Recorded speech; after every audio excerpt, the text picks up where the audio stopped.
আচ্ছা, এটা হচ্ছে টার্বোক্লেভ,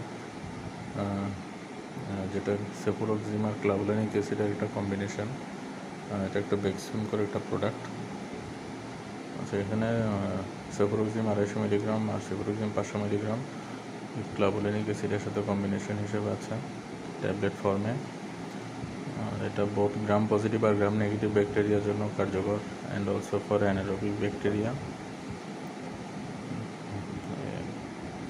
আর এখানে ক্লাভুলিনিক অ্যাসিডের কম্বিনেশন থাকে, এটা রেজিস্ট্যান্সের এগেনস্টে, অ্যান্টিবায়োটিক রেজিস্ট্যান্সের এগেনস্টে ভালো কাজ করে। আর হচ্ছে সেফালোস্পোরিন একটা সেকেন্ড জেনারেশন, সেফুরোক্সিম হচ্ছে একটা সেকেন্ড জেনারেশন সেফালোস্পোরিন, যেটা পেপটাইড ও গ্লাইকেন সিনথেসিস ইনহিবিশনের মাধ্যমে কাজ করে। এটা একটা ব্যাকটেরিসাইডাল অ্যান্টিবায়োটিক। আচ্ছা, এই ভিডিওগুলো কোনো ড্রাগ বা কোনো কোম্পানিকে প্রমোশনের জন্য, জাস্ট নিজের মনে থাকার জন্য, যাতে সহজে রিকল করা যায়, এই জন্য এই ভিডিওগুলো আপলোড করা।